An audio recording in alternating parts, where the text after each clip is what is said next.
Hello my people, hello ya YouTube channel yanyu ikiri nshyashya, nsaba ngo musapotinge kuyizamura ya Egide Collection.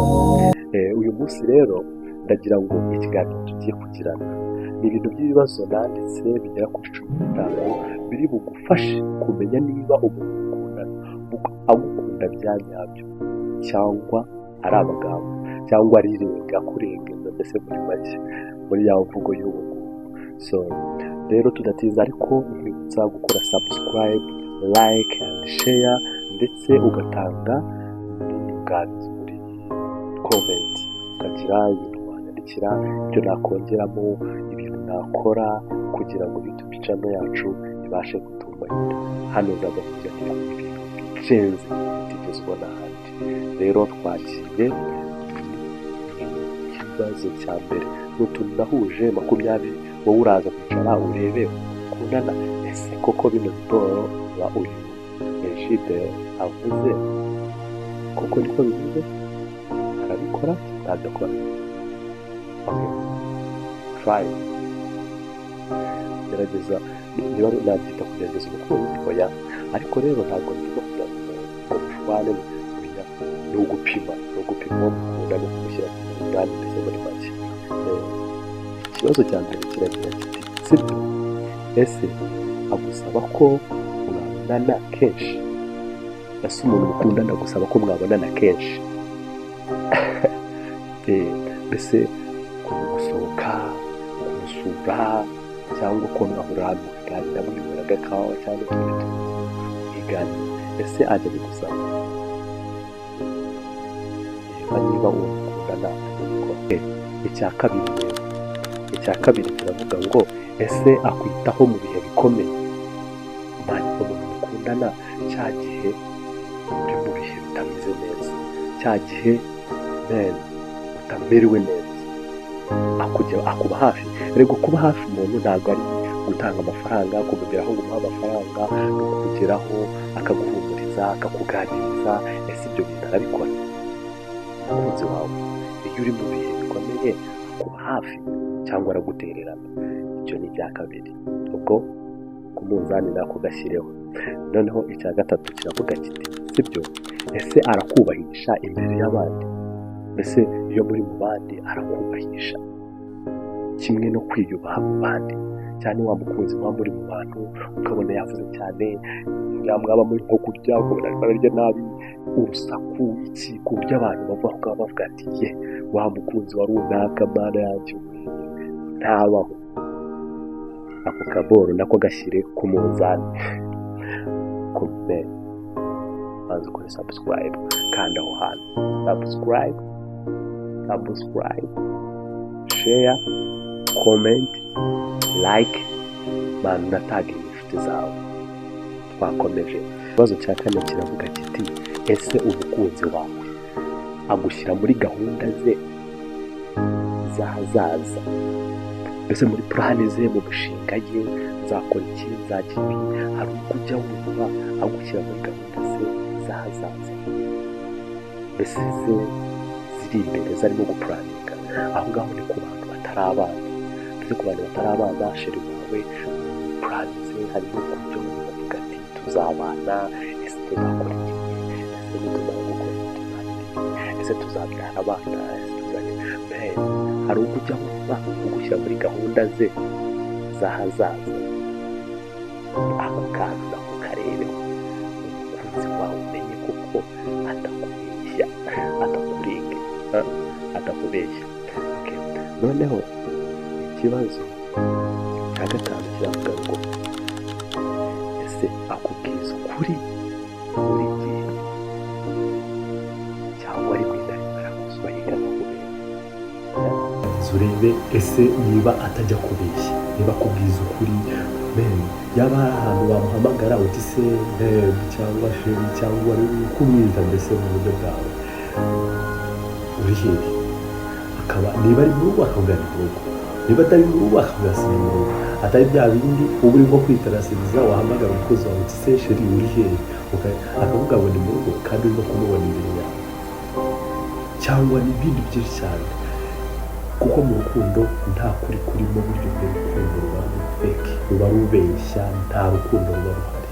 Rero reba niba sheri wawe ajya akubwiza ukuri cyangwa akubeshya, icyo kintu nacyo uracyongeraho. Noneho ikibazo cya gatandatu kirabaza kiti sibyo, ese hari igihe akwirengagiza nta mpamvu, cyangwa ugasanga arakwirengagiza nta mpamvu pe, ntashaka kumubona nawe, wamubwira uti se ko nkumbuye kukubona, akubwira ko hari gahunda afite, wamuhamagara ahubwo aba afite akazi kenshi, wagira iki, kuko wari uzi ko umuntu ukunda utajya umuburira time, muri uyu muntu ukunda neza biririyo ntabwo wamuburira time. Rero wowe upime neza niba ushyiraho imbaraga cyane kugira ngo sheri wawe muvugane, ari wowe ubishyiraho imbaraga, icyo gihe umenye yuko akwirengagiza nta mpamvu zihari. So rero ikintu gihari icyo ngicyo nacyo uze kureba niba umukunzi wawe abyubahiriza cyangwa ntasabigerageza. Nta muntu uri feya, nanone ntawe bavuga ngo nta muntu utabeshya, ariko nanone kubeshya cyane si sawa. Ako kantu nako uze kukareba. Ikibazo cya karindwi kirabaza kiti ese akubwira amagambo meza ariko nta bikorwa? Akubwira amagambo meza ariko nta bikorwa, ariko icyo kintu ndumva icyo kintu utakimubureminge. Hari igihe ashobora kukubwira nzagukorera ibi, ngakorera n'ibi, ariko wenda atarabona memizi zo kubikora. Icyo ngicyo ndumva ntukimubureminge. Icya munani, ese ahora akuze mu gihe umukeneye? Iki kintu cyo ni bad. Ahora ahuze mu gihe umukeneye. Igihe ushaka kumuvugisha, igihe hari ikintu ushaka kumubwira, akubwira ati mu kazi uretse naje kuvugishe, bashaka igihe cyose ugasanga sheri wawe ari bize, nta mwanya n'umwe ajya kubonera. Kandi na ruguru twakibonye, ntabwo wabura time y'umukunzi wawe umukunda, ntabwo bibaho. Ntabwo wabuze ndetse nta nubwo ujya kuri tuwarete kwihagarika. Uzi ko wagenda no kuri tuwarete kwihagarika ukaba umwohereje n'akamesaje ukavuga uti cye ndagukunda. Nta muntu ubura time ku muntu akunda. Ikibazo cya 9 kiri mu judging, sinabyita kujudginga, rero gutestinga niba koko umukunzi wawe agukunda bya nyabyo bitari ukubeshya. Hariho n'ikibazo cya 9 kiravuga ngo ese aguhisha ibintu byinshi? Nawe urebe mu bintu byose araguhisha. Hari ugusanga umuntu mubana ariko utamusobanukiwe, ugasanga hari nk'ibintu bye umenye kandi mumaranye igihe bikagutungura, ukabase ibintu ndabimuzi. Ese aguhisha ibintu bye ku buryo ari wowe ubyivumburira, ukamenya kubyiteho. Noneho hano nawe niba kwibaza mu mutima wawe ese ntumwizera 100%? Icyo ni icya 10. Ese ntumwizera 100%?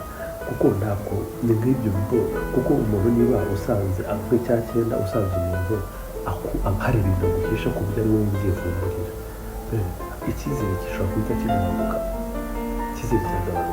Ibyo ngaho ku cya 10 wese kubaza ese umuntu utamwizera ni 100%?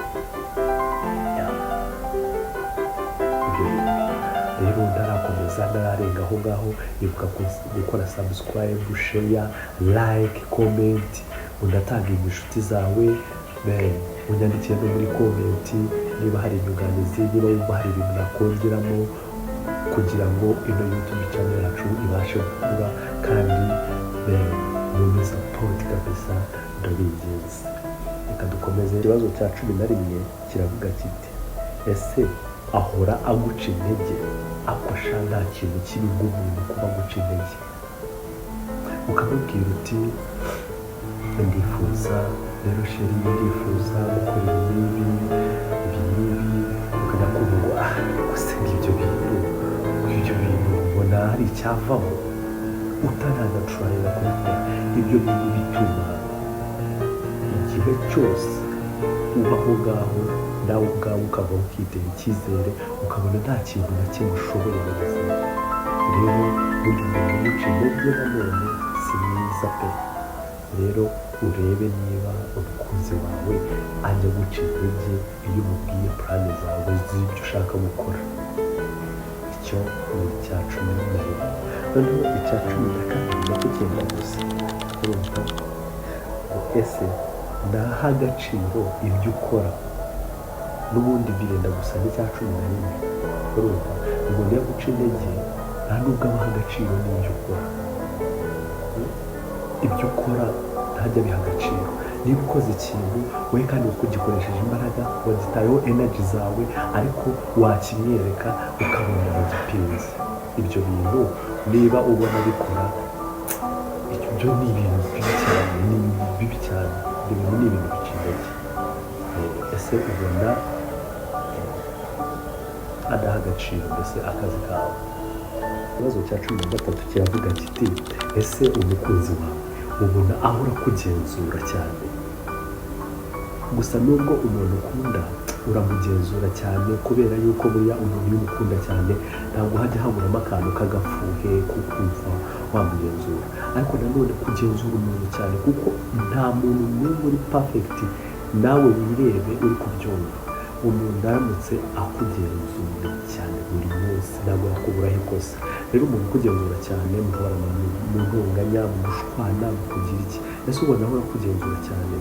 Yes, wamugira inama aho ngaho wenda ukamuganiriza, kuko kugenzura umuntu cyane habaho ibintu byo gushwana kuko nta muntu n'umwe wagenzura uhereye ku wa mbere kugeza ku wa gatanu ngo umubure ikosa. Ese umukunzi wawe ubona akugenzura cyane? Ibyo byo nabyo wenda wamuganiriza ukumva ukamubwira kugira bigende neza, kuko kugenzura umuntu cyane si byiza pe. Yes, ntabwo wabura kutagenzura ariko nanone gukabya it's not good. Noneho ikibazo cya cumi na kane kiravuga ngo ese nta kumva iyo ufite ikibazo? Nta kumva iyo ufite ikibazo?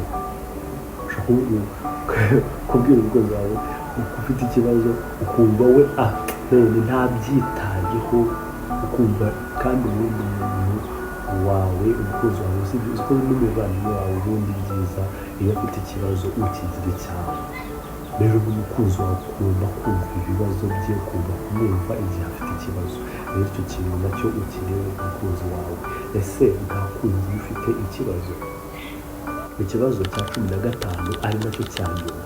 Ese umukunzi wawe ahora kubabaza ntasabe n'imbabazi? Cyangwa niba udasaba imbabazi we ibaze nawe ahora kubabaza ariko ntagusaba imbabazi. Buriya umuntu ushobora guhemukira umukunzi wawe ugakora ibintu bibi ariko iyo umugeze imbere ukamutakambira mbabarira gutya na gutya, ukabwira ko atari wowe iki n'iki, abantu umuntu ahita yumva yuko uri n'umuntu ufite ubumuntu. ariko wa muntu ukosa ukamubwira amakosa ye kandi yanabikoze yarangiza ntanasabe n'imbabazi, burya uwo muntu ugiyewe ntanamureka wamureka. Umuntu udasaba imbabazi aravuna mu mutima kabisa. Rero ugenzure niba umukunzi wawe ajya asaba imbabazi. Rero mwakoze kubana nanjye kuri YouTube channel yanjye ya Egide Collection. Mumbabarire mukore subscribe, like and share. Niba wakunze bino bibazo ubwire twakora part 2. Niba wabikunze unyandikire muri comment tube twakora part 2. Kandi ugerageze gusangiza n'inshuti zawe. N'undi munsi nzakomeza mbazanire ibintu byiza buri gihe.